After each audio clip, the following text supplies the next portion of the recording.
नमस्कार दोस्तों। इस वीडियो में जिस स्टॉक के बारे में हम बात करने वाले हैं उसका नाम है लॉयड्स इंजीनियरिंग वर्क्स लिमिटेड। ये स्टॉक 64.60 के प्राइस पे ट्रेड कर रहा है। मार्केट में आज इसने 2.95% का अप मूव किया है।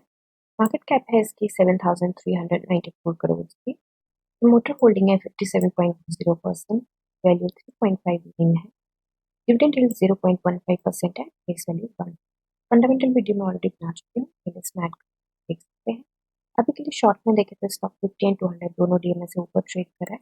एक अच्छी बात है। ये रेशियो 92.40 पे है, मीडियम से छोटू से ऊपर है 5 ईयर्स के टाइम स्पैन पे, एंड 1 मंथ के टाइम स्पैन पे देखें तब भी बहुत ही छोटू से ऊपर है, तो कोई इतनी दिक्कत की बात नहीं है।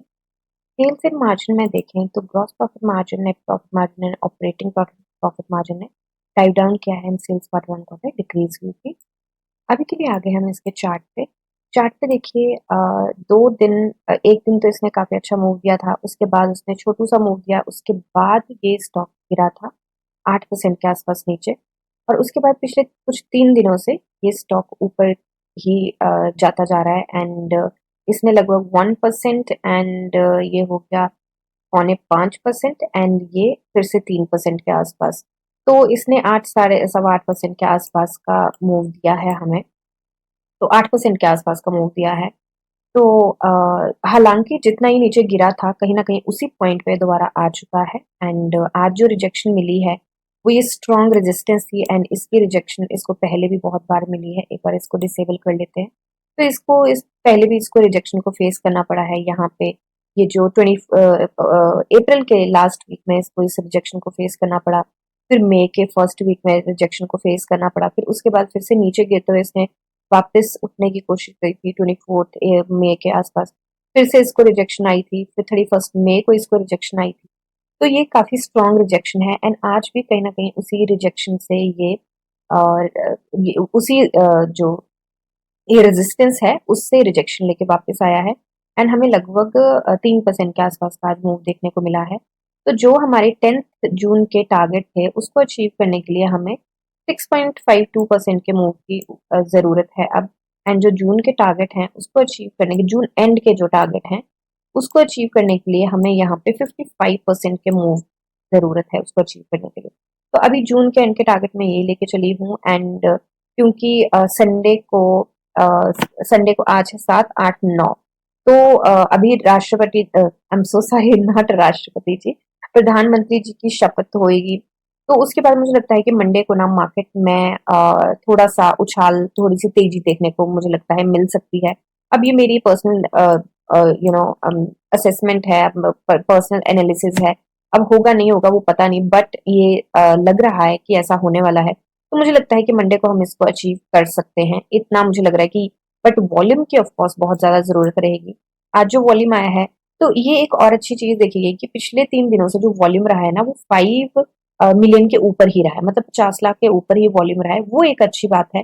एंड इन तीनों दिन हमें गैप अप ओपनिंग देखने को मिली है। ये जो हमें डाउन वो मिला था उससे भी गैप अप ओपनिंग मिली है, फिर हमें थर्सडे को गैप अप ओपनिंग मिली है, आज फ्राइडे था, आज हमें गैप अप ओपनिंग मिली है। तो ये एक अच्छी बात हमें देखने को मिली है।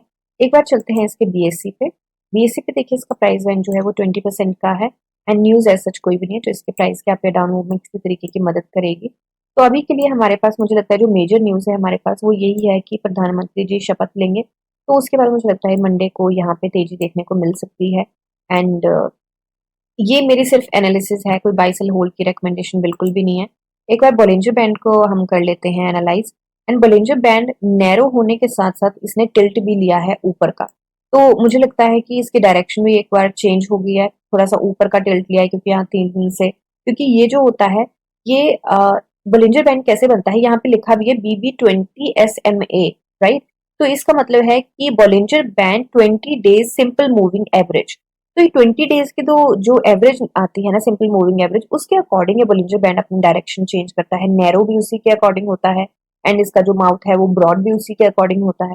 तो यहाँ पे अभी देखिए, तो ये एक जो अच्छी बात है वो ये है कि ये जो बीच की लाइन है ना बोलिंजर बैंड की, जो 20 डेज सिंपल मूविंग एवरेज का जो इसका आ रहा है, वो एवरेज जो आ रही है उसके ऊपर अभी हमारा स्टॉक जो है वो ट्रेड कर रहा है। तो ये एक हमारे स्टॉक के लिए अच्छी बात है, इसके ऊपर ये स्टॉक ट्रेड कर रहा है। तो यहाँ से साइंस ज्यादा ये बनते हैं कि स्टॉक ऊपर को जाएगा। बट ये 100% फिर भी नहीं है, क्योंकि स्टॉक एक बार नीचे ट्रेड कर रहे होते हैं और एकदम से ऊपर चले जाते हैं, तो वो भी बड़ी बार देखा गया। तो थोड़ा सा संभल के चलना तो ऑफकोर्स जरूरी है। एंड बोलिंजर बैंड का माउथ नैरो हो चुका है एंड ब्रेकआउट के लिए डेफिनेटली तैयार है। तो अब ये डिपेंड करता है कि कब ब्रेकआउट देता है। अब कल देता है, परसों देता है, या मतलब मंडे को देता है, या नेक्स्ट वीक देता है, या कब देता है, वो ऑफ कोर्स किसी को नहीं पता।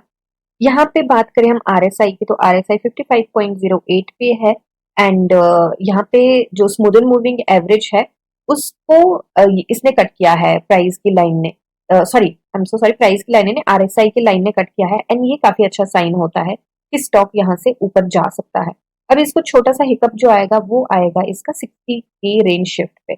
एंड 60 के रेंज शिफ्ट के लिए इसके ये 5 पॉइंट्स दूर है वहां से। एंड मुझे लगता है छोटा सा हिकअप आ सकता है, या तो ये निकल जाएगा बहुत अच्छे से अगर वॉल्यूम अच्छा आता है तो, और अगर नहीं निकल पाता है तो हो सकता है कि ऊपर निकल के छोटा सा हॉल्ट बनाए। तो ये वाले रेजिस्टेंस को ब्रेक करके मुझे लगता है ये वाले रेजिस्टेंस की हर्डल ये लेगा अगर वॉल्यूम अच्छा आ गया। नहीं तो इन दोनों रेजिस्टेंस के बीच में फंस सकता है, जो कि है 65.60 और 65 एंड 67 के बीच की, ये थोड़ा सा टफ जोन है। इसको एक बार निकाल ले, ये वाला जो जोन है, ये दोनों रेड जो लाइंस हैं, तो इसको एक बार ये निकाल ले तो मुझे लगता है उसके बाद थोड़ा सा इजी हो जाएगा। ठीक है। एंड ये जो है वो हमारे हाई की रेजिस्टेंस भी रहेगी, इसको फिर से डिसेबल करते हैं। तो ये हाई के रेजिस्टेंस के उसके बाद तो ऑफकोर्स उसके ऊपर भी हाई के रेजिस्टेंस है, बट उससे पहले की जो रेजिस्टेंस है वो हमारी ये वाली मेजर रहेगी। यहाँ पे भी इसको तोड़ने की बड़ी बार कोशिश की गई है, यहाँ पे सपोर्ट भी बना है इसका, यहाँ पे इसको ब्रेक करने की कोशिश की है, यहाँ पे ब्रेक कर गया था बट सस्टेन नहीं किया, क्योंकि आपको पता है कि उस मार्केट का क्या, वो सारे स्टॉक्स ऊपर गए थे बट डाउन भी गए थे उसके साथ साथ, तो सस्टेन नहीं किया था, तो इसको ब्रेक करना थोड़ा सा मुश्किल का काम भी होगा। तो हो सकता है कि अगर वॉल्यूम अच्छा खासा नहीं आया तो 7% की जगह हो सकता है हमें 4% के आसपास का मूव मिले। बट हम अभी के लिए यही वाले टारगेट लेके चलेंगे, 7% के मूव के आसपास की उम्मीद हम लेके चलेंगे। ठीक है। तो ये मेरी एनालिसिस है, कोई बाय एंड होल्ड की रिकमेंडेशन नहीं है। आप अपनी एनालिसिस कीजिए, जानिए समझिए, पढ़िए और फिर इन्वेस्ट करिए। मिलते हैं नेक्स्ट वीडियो में, तब तक के लिए शुक्रिया एंड हैप्पी इन्वेस्ट।